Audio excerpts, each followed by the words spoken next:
This conference will now be recorded.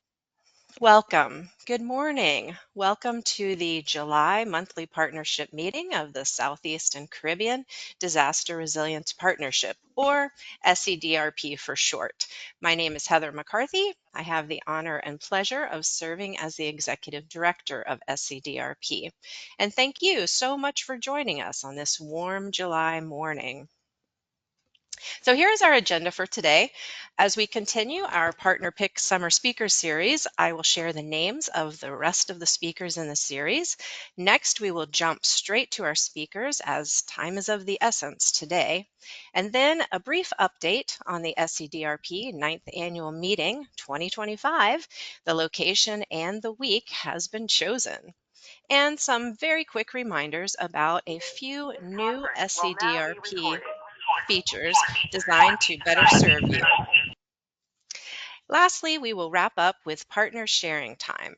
So please be ready to share relevant regional news and announcements. We especially want to hear about heat-related initiatives around the Southeast and Caribbean. Today, we continue the SCDRP Partner Pick Summer Speaker Series. A big thank you for sending us your fabulous speaker suggestions. This special series will stretch through the months of June, July, August, and September too. We've had so many good suggestions, we might even reach into October. We're excited to reveal our next set of partner picks, both double features. On August 22nd, we have a double feature from NOAA. Sharon Messick from NOAA Regional Climate Services and Dr. Chris Furman, the Deputy Director and Regional Climatologist at NOAA's Southeast Regional Climate Center. And Chris is also a Research Associate Professor in the Department of Geography and Environment at UNC Chapel Hill. And then next, on September 26th, we will co-host with CERN, that stands for the Coastal Empire Resilience Network out of Savannah, Georgia, and we will bring you another double feature from Georgia Southern University.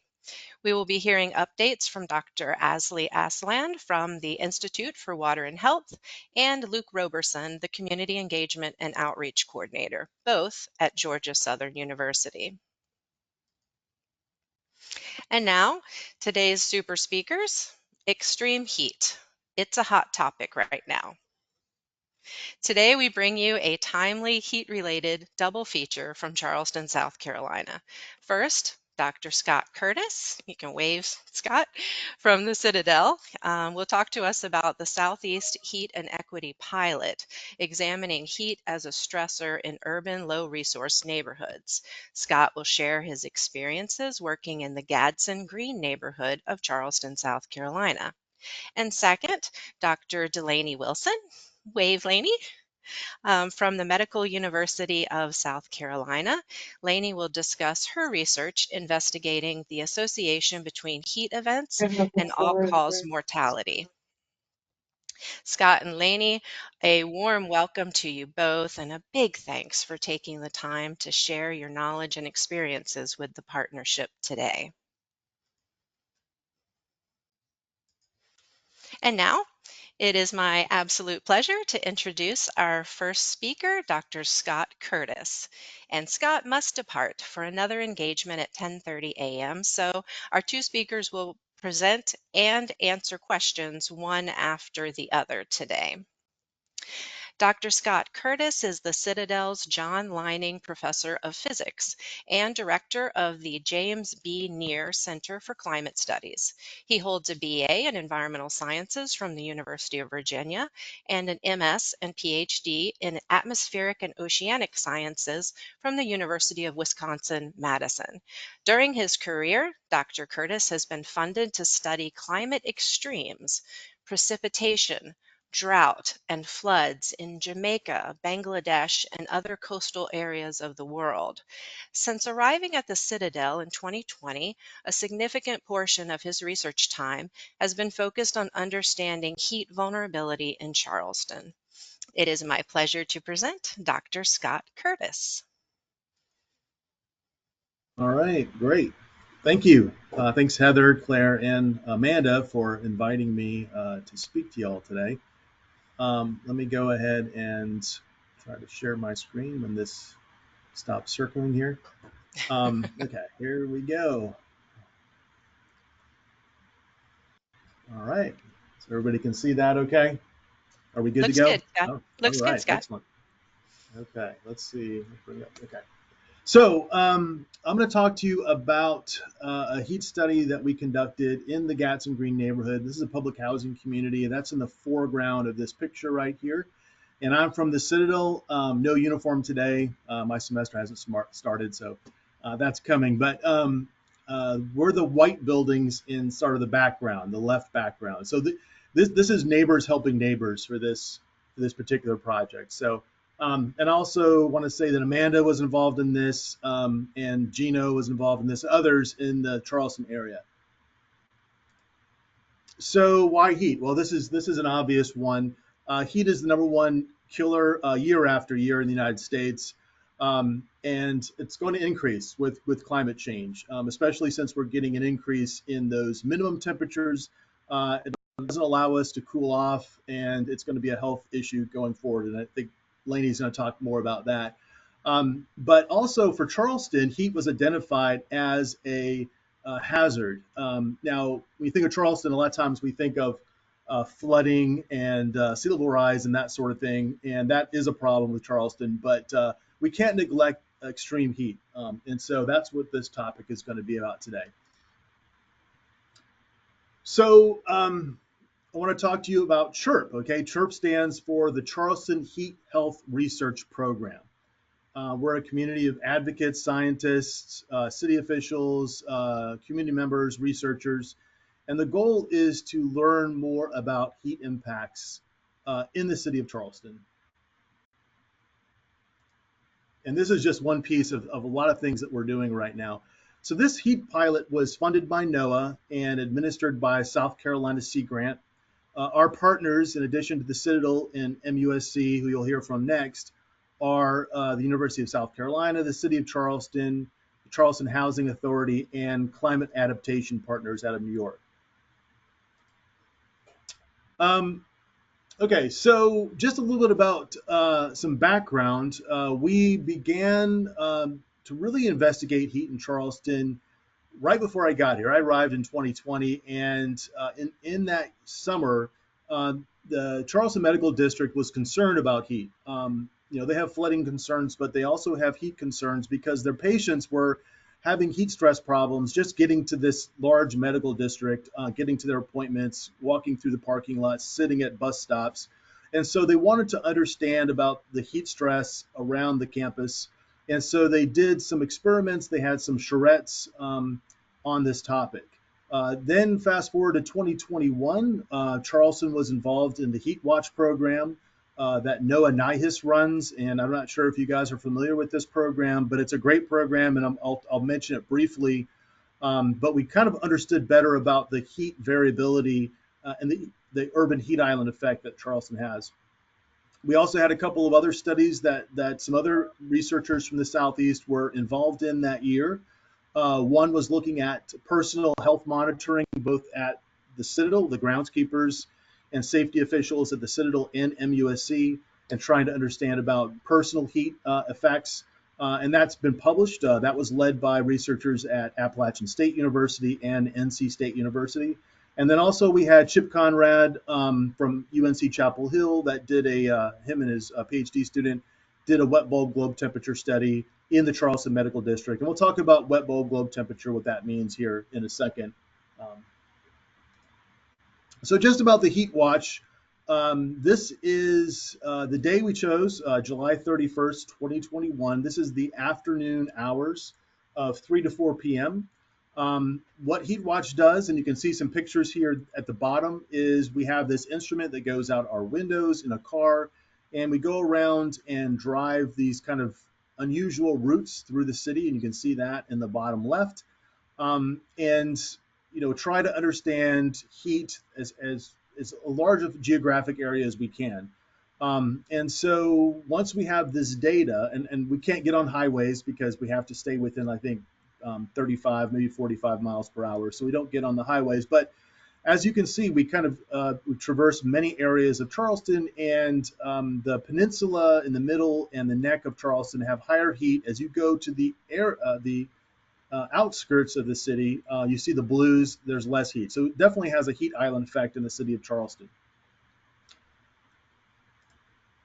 Okay, so that led us to thinking about, let's overlay that map of where the high heat stress is and the public housing communities in Charleston. So this is a map of all the public housing uh, communities in the peninsula, and our goals were to record heat in one of these communities, identify materials that are causing the heat, and to talk about the health effects. Phase two, which we're sort of in the middle of right now, is more on the communication and mitigation of heat. And we're doing, I'll mention that a little bit at the very end. Okay, and hopefully this is coming up. Gadsden Green was chosen, if you see from this map, because of the lack of trees. And if you see it's a very large community. It's very, and actually the buildings are quite old. Most of these buildings were built in the 1940s and 50s, and there's just no trees in this area at all. The other kind of nice reason for choosing this location is because we can look at maybe the effects of humidity and wind that are coming from the Ashley River, because this community is very close to the Ashley River. All right. So the intent was to go into this community, work with them, and collect data. So this really was a community science event to collect wind, air temperature, um, heat emitted by different materials in this community. All right, so what is wet bulb globe temperature? So this is the instrument that we used. We had 4 of these that we placed in different locations, and I'll get to that in a little bit. But wet bulb globe temperature is a sort of feels-like temperature that is similar to heat index, and many of us are familiar with that from the National Weather Service. But in addition to humidity, which we all know is important in the Southeast, it also includes the effects of radiation. Okay, so whether you're in the direct sun or maybe you have reflection of sunlight from the ground, or if you're under the shade. Okay, and it takes into account the wind. So as we all know, faster wind, more evaporative cooling, and that's also helps with our comfort level. So it combines all of that into a measure that we're using for this particular study. And there's really good relationship between the WBGT and health effects. And that's coming out more and more in the literature these days. The second thing we did was to do thermal imaging with FLIR cameras. So these are nice little cameras that we can put directly onto an iPhone and go around, and this is what they did for the medical district, but we went around in this community and took pictures of many different surfaces to get that information about estimated temperature at the surface level.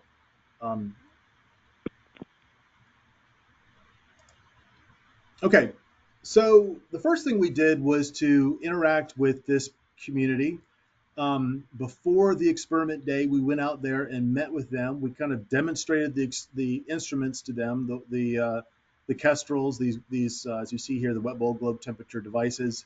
We kind of demonstrated the FLIR. We looked at areas that were potential locations for these devices, and kind of made a plan of action. So that was a great way to kind of again let them know and get them involved in this study. Okay, so the primary observation day we picked was September 4th in 2022. This was an average heat day in Charleston. The max temperature was 88, and you can see that sort of the climate, how it fits in the climatology there. We went out in 2 times of the day, 6 to 8 a.m. to get that sunrise overnight temperature, and then the mid-afternoon, 2 to 4 p.m. We had many observations of the ambient atmosphere and wind and humidity with other kestrels that were handheld, and I'll show you a picture of that in a second. in addition to having cameras that the citizen scientists went out with. But you can see that still had a high heat index. The heat index that day was 104 degrees in the middle afternoon. We did go back later in September to take some more FLIR images, but that was just to have some additional images of surfaces. Okay, so yeah, this picture right here, if you can see that, she is holding both the handheld Kestrel and the camera attached to her phone and taking pictures and recording data at the same time. So there are actually 223 FLIR images analyzed of 13 different material types, and we had 488 unique temperature readings throughout this community. Yeah, as I mentioned, that this mostly averages over a short period of time and over space. So going on, let's see. Okay, so this is a box and whisker plot. Hopefully that's coming up.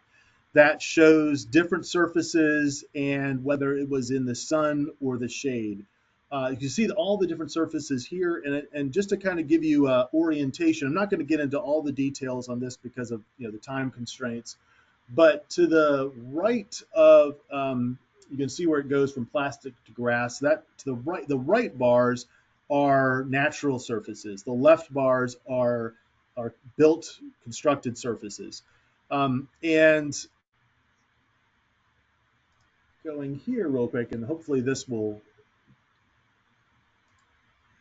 you'll see the animation come up. Did you guys see that? I know this is the one that's probably going to be the hardest to see. But essentially what this is saying is that this is showing the difference between the sidewalk, the grass, and the street, the different surfaces in terms of their color and in terms of what they actually look like. And so it shows the grass is the coolest, the sidewalks next is warm, and then the street is the hottest based on their color.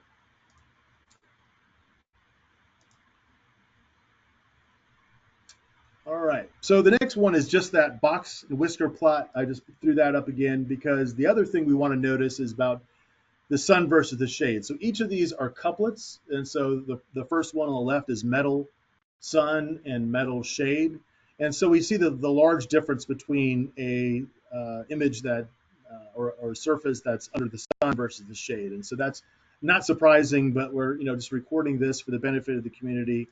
And again, this is another one of these, if it comes up, these sliders that I could try to see if it'll work. But this shows that under this tree right here, we have cooler temperatures versus the grass and the sidewalk further away that has the hotter temperatures. All right, so in the interest of time, we're going to move right on.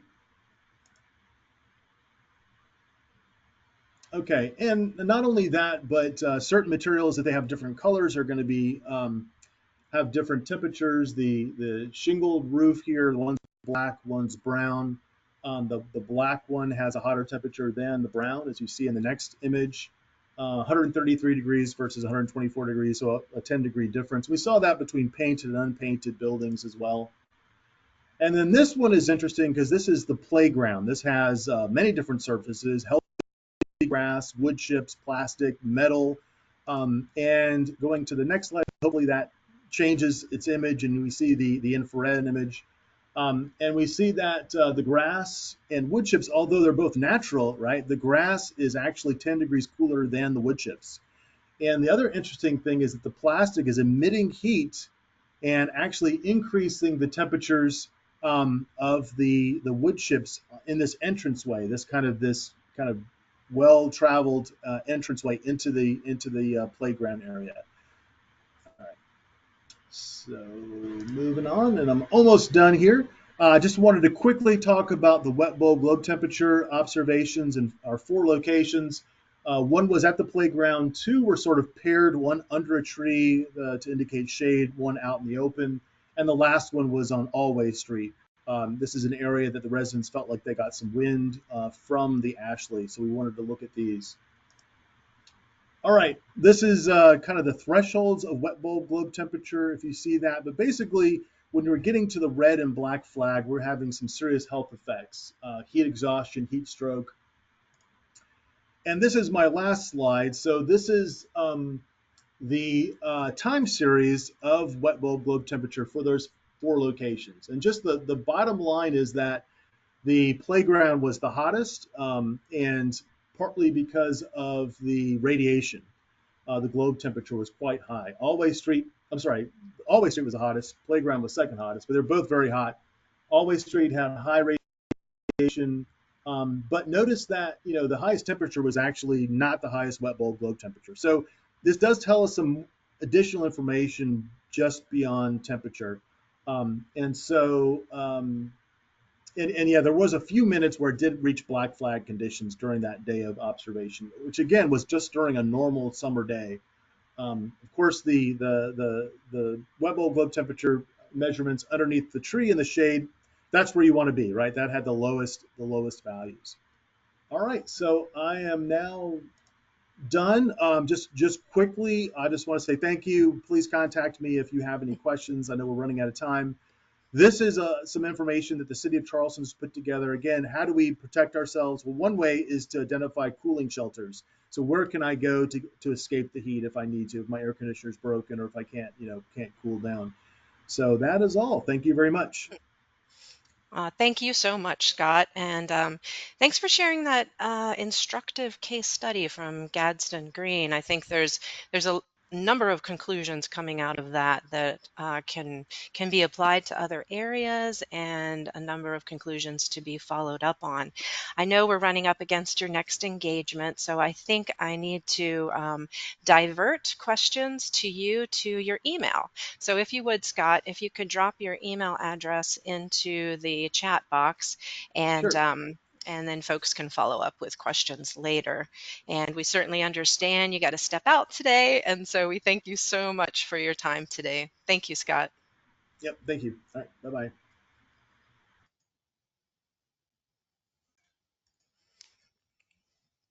And I will now go back to sharing. Poor Scott had to run away. And now let's move on to our second speaker of the day.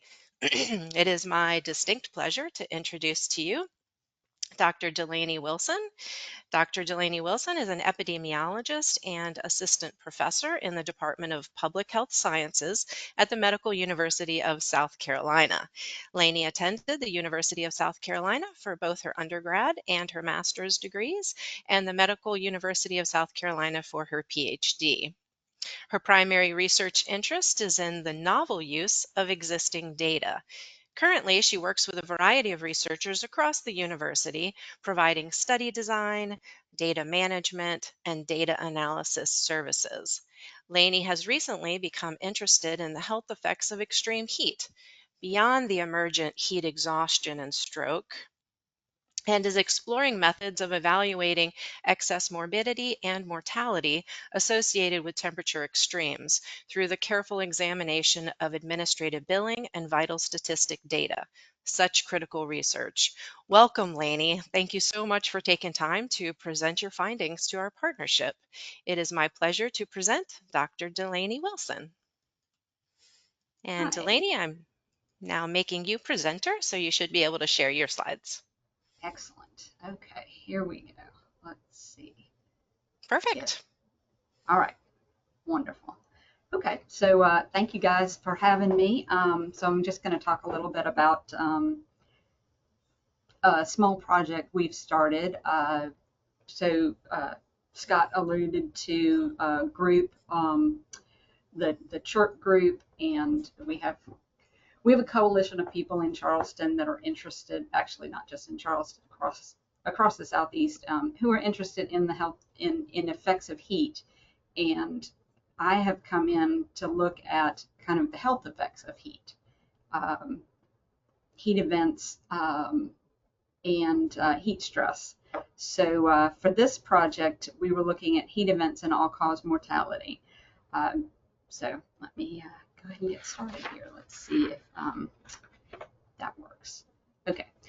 So it will come as no surprise to anybody that we we see extreme heat events more often, so we're attributing that to climate change.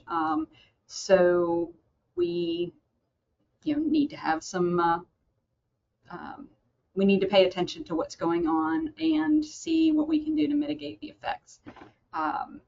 We know that high heat and humidity, temperatures above 90 degrees, pose severe health risks.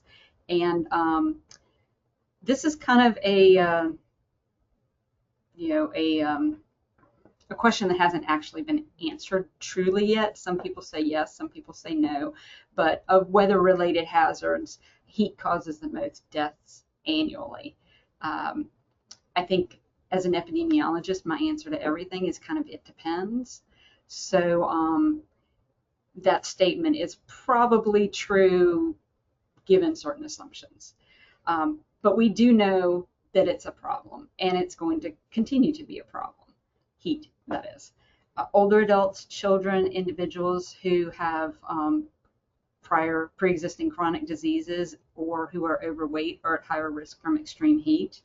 I was interested to learn recently, doing some background reading for this, that extreme heat is associated with preterm labor, which I had not run across that before, but I thought that was very interesting, and I think we're going to definitely try to look into that. But to talk about this project, these are just a few examples of studies that show a significant impact on excess mortality during the warmer months, and that have seen mortality increase with extreme heat events. So we can see, a 43% increase in May of 2010. In June of 2010, there was a 41% increase. These are fairly small numbers compared to the population, but it's a significant number. So actually, I'm going to go back to that. A project that looked at the contiguous U.S. Found each additional heat day, excess heat day, increased mortality by 0.7 per 100,000. One of the issues we're running into, or I'm running into when I want to look at the health effects of heat, is studies on not just U.S. but global mortality. Often overlook regional differences. So we know that there's some difference in whether it's a hot, dry climate or a hot, humid climate. So this brought up this started our rationale for specifically studying the Charleston, the Low Country area. So we need more localized studies to really see what's going on in the immediate area, because even though you can compare hot, humid environments, Charleston is likely very different from southern India in terms of the issues and the climate. So we looked at heat-related mortality in the Charleston, Dorchester, and Berkeley counties of South Carolina. So I'll refer to this as the Tri-County area, and this is kind of the catchment area for what we refer to as Charleston. We kind of refer to this whole area. So since I use existing data, we got the number of deaths from any cause. So this is just all-cause mortality from the Tri-County area, and this is just an example of the sort of data that we were using to look at death rates. So we get that from the Vital Statistics Office. We got temperatures from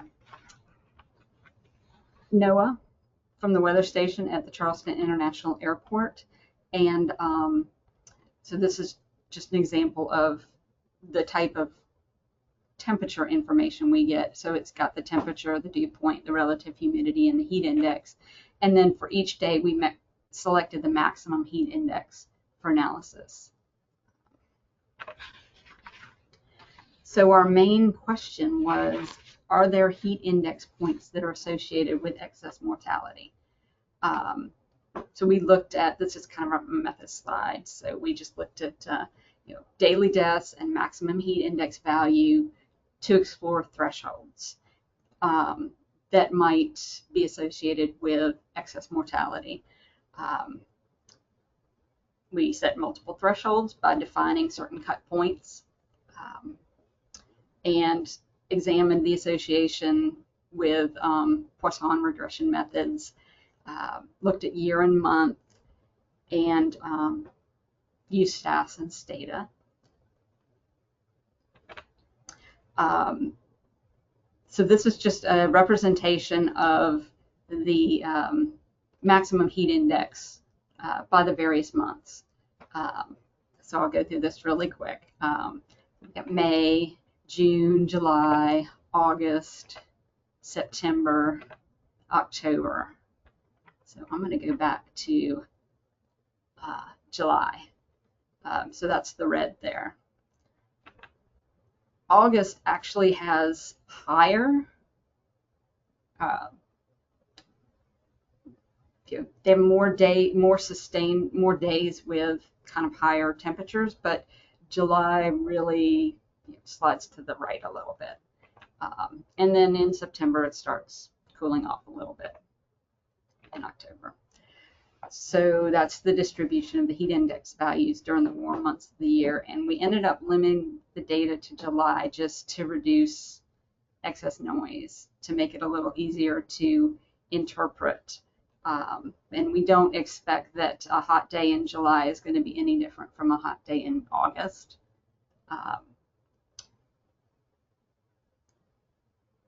We also adjusted for year. Mainly because the population of South Carolina in this area has increased. So we needed to take into account the year so that we could take into account the underlying population distribution, the number of people that have moved in.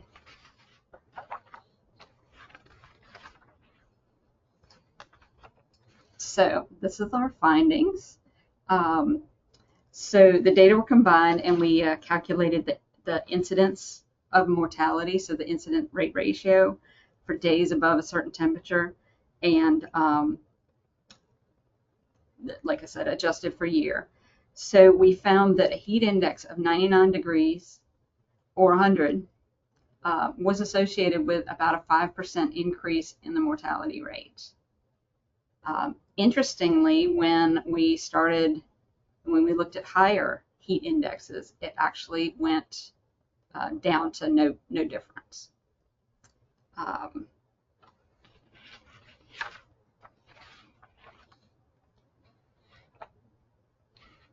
All right, come on. So we do see that 5% increase in daily deaths in the Tri-County area. It's a small increase, but it is significant when you look, when you think about the full population. But we don't know who's at higher risk. So the future directions of research are to look into similar analysis for vulnerable populations, to look at specific, emergency department and hospitalization for people who have pre-existing, like cardiovascular disease, respiratory disease.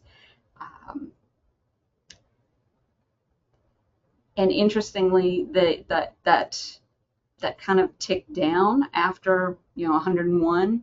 I think that might be behavioral. 99 or 100 heat index, we might think, okay, we can push through that. But when it gets to 101, people might start, second guessing and deciding that maybe they can wait to do whatever they were going to do outside at noon. Hopefully that's the case. There are some limitations to using existing data. Right now, we don't have any demographic information, so we can't really look at different groups. It's just the association of mortality and temperature. And because it's a small geographic area, even if we did have small numbers, or even if we did have demographic information, we might not have been able to see anything. But we hope to alleviate that in the future and look really more specifically into what's going on with some of these vulnerable subgroups. And then we have some references, and that's it. So if we have any questions, that would be great. Fantastic. Thank you so much, Lainey. And yes, it's question and answer time. Please raise your virtual hand, raise your virtual hand, and you can also drop questions into the chat box. Claire and I will monitor the chat box, and we'll do our best to direct questions to Lainey in the order in which they are received. Questions? Heather, there's a question from Alyssa in the chat box. Oh, okay. Alyssa asked, you might have said this, but did you filter out the data by type of deaths, like car accidents versus heart attacks, or was it just deaths overall?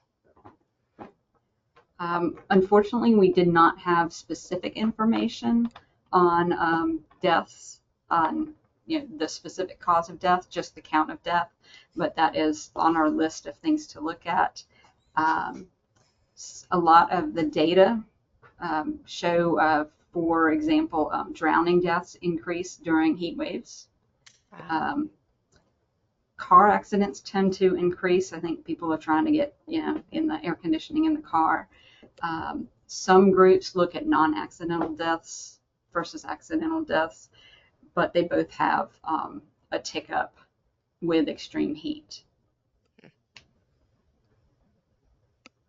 Thanks, Alyssa. Other questions?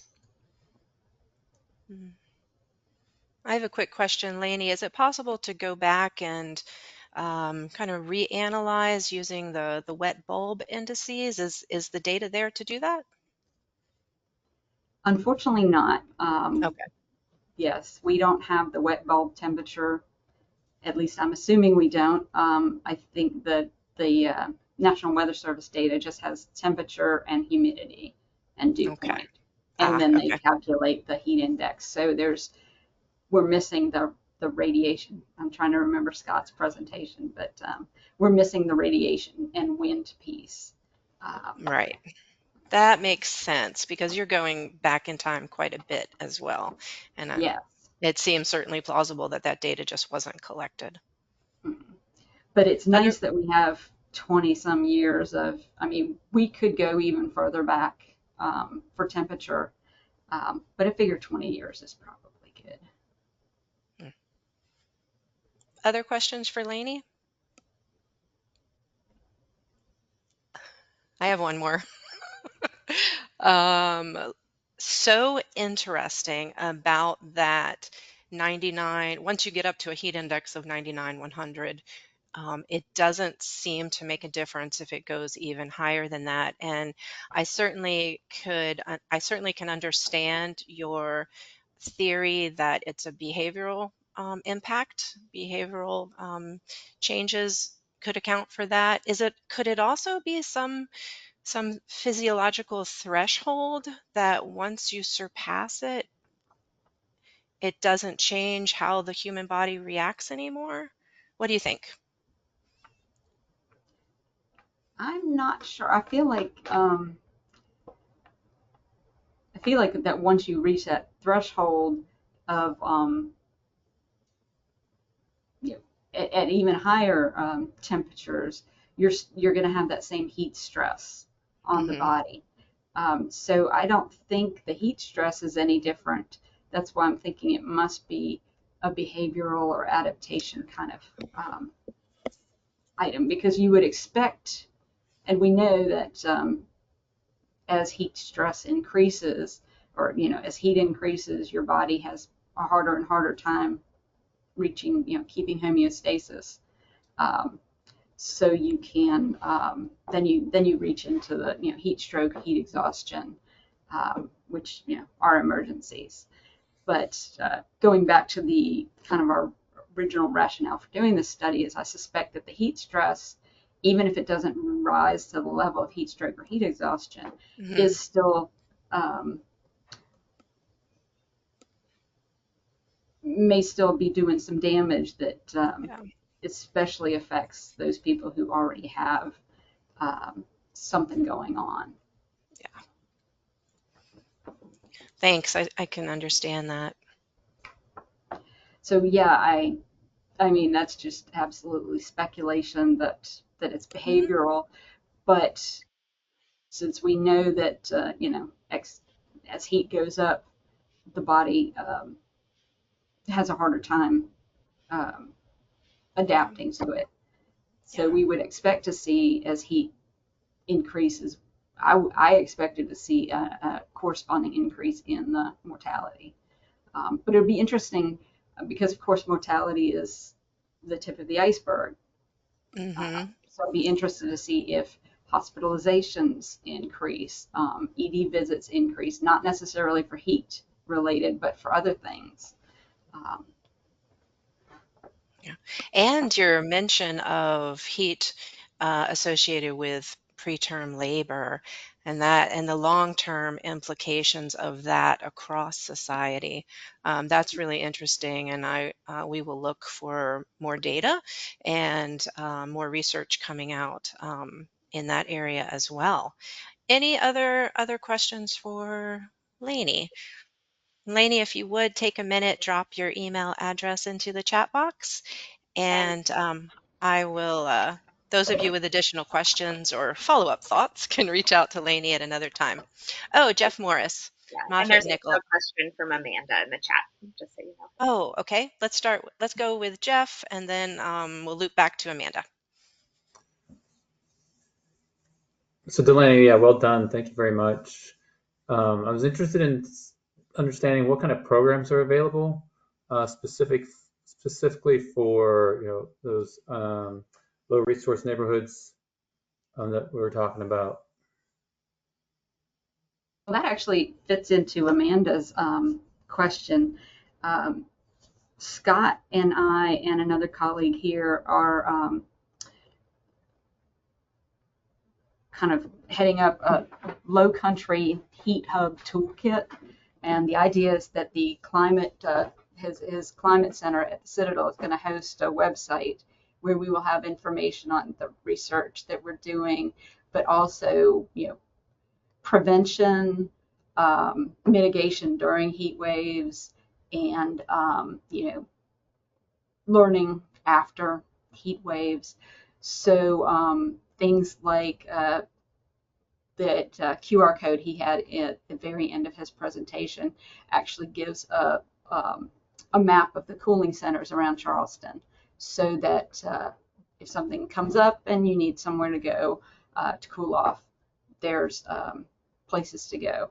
And the idea is that we'll have lists of resources for people, such as there's, I think, Operation Cool Breeze, which helps low-income people find or get air conditioning or air conditioners or fans. Um, so there are a lot of different programs and resources out there, but we'd like to sort of centralize it, or at least have a full, have a place hopefully people can go and find out what they need to know. Thanks. Thank Great you. question, Jeff. And Amanda, related question, go into the communication tools. And yes, I think you covered that. And I just popped up back on your screen that QR code. Yeah, take a look at that. Not only are these valuable to Charleston, but they also can be templates for other areas as well. This is And something that the city of Charleston um, had put together, um, and I think it's just great because like I said, we have a group of people from various places to who are interested and trying to help everybody make it through.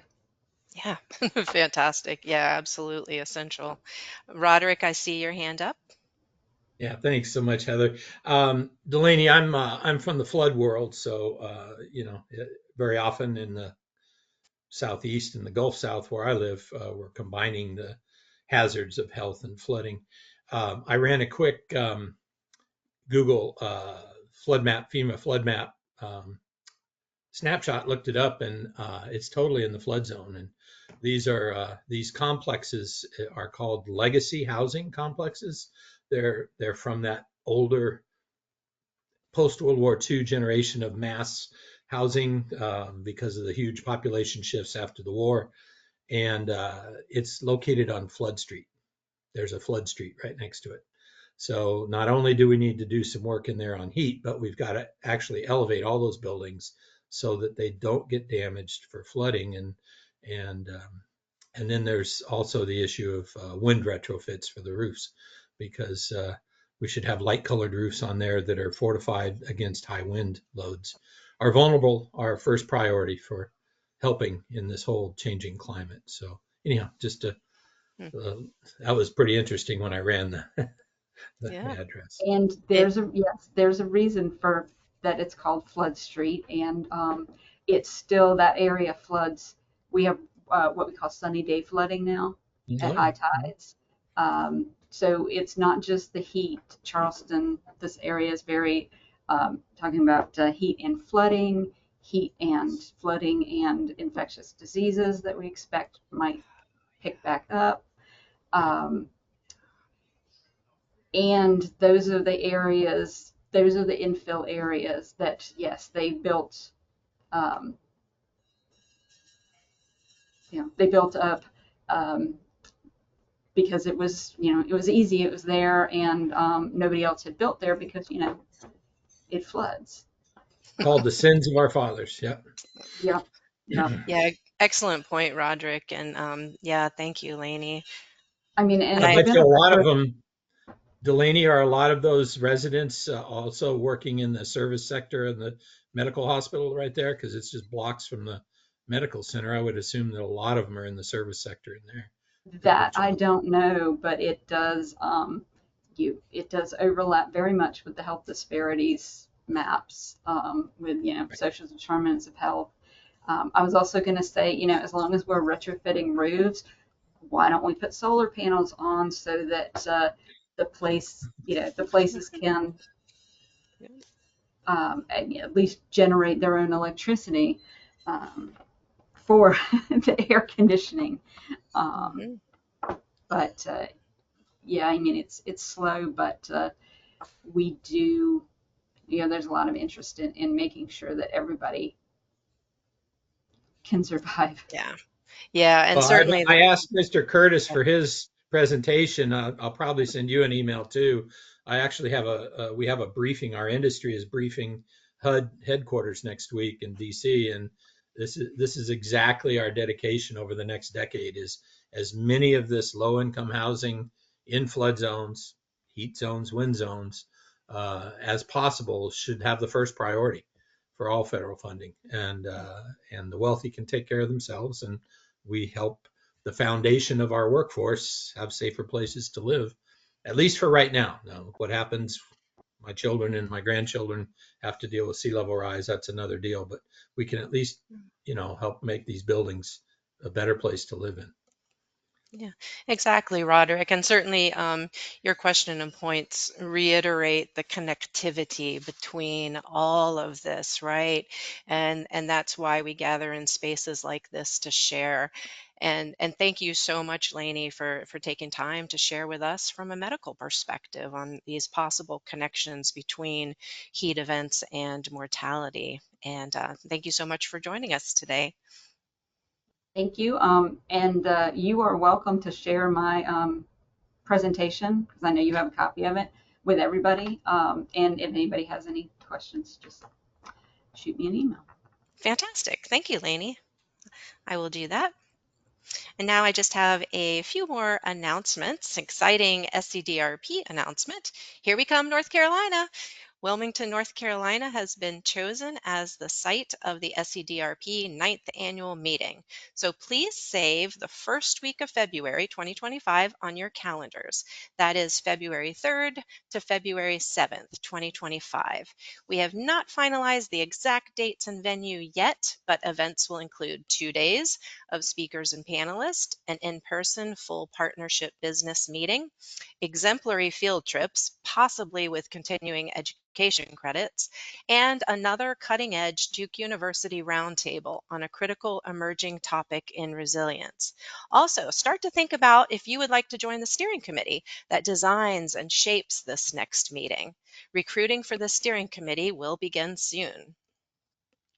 Reminder, we have added new SCDRP features to better serve you. We've added 3 new pages to the SCDRP website: job board, funding opportunities, and additional resources. So please go to our website, scdrp.socorro.org, click on the resources tab, and then click on additional resources. These pages are updated regularly by our program coordinator, Claire. Hi, Claire. And if you have suggestions for jobs, opportunities, or resources to add, please email us at scdrp@socorro.org. Sometimes we need feedback from alternative and varied perspectives.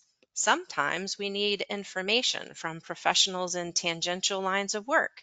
And this is where Collaboration Corner can serve you.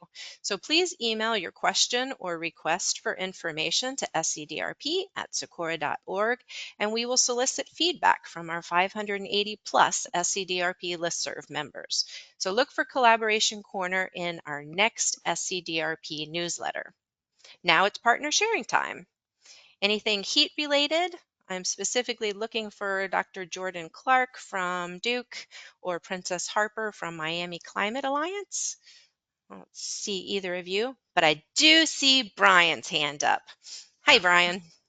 How are you? And hello, everyone. Just a quick update around heat in North Carolina.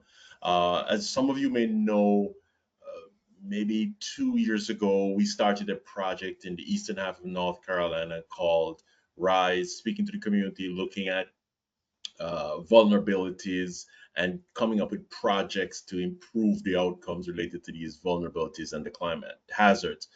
One of the things that came up was heat as an issue, and this project got some legs, and this is probably the most advanced project that we have out of the RISE program. We've developed a heat action toolkit in collaboration with probably primarily or initially 4 counties, their health departments, the same way that we have, you get notices for impending hurricanes, storms, winter weather. We've developed a system like that around heat, and we are sharing that and rolling that out with communities and adding communities as we go along. I'll drop a link in the chat related to the heat action toolkit that we've developed and the website where you can find all that information and contact information if you want more detail on what we have done. But real interested to have learned about South Carolina today, and as expected, a lot of the issues are the same. So Yeah, fantastic. Thanks, Brian. Please do drop that link into the chat box so that the rest of us, oh, there it is, can take a look. And also scroll backwards, you'll see a post from Dr. Muller-Carger at USF about similar initiatives coming out of Puerto Rico. So all great examples, templates to learn from. So this concludes our July monthly partnership meeting. Thank you to everyone who's sharing. A very special thank you to our super speakers, Dr. Scott Curtis and Dr. Dulaney Wilson. And thank you for joining us today. Next time I see you on August 22nd, we will continue our Partner Pick Summer Speaker Series. Thank you every day for your dedication to a more resilient Southeast and Caribbean. Have a wonderful day.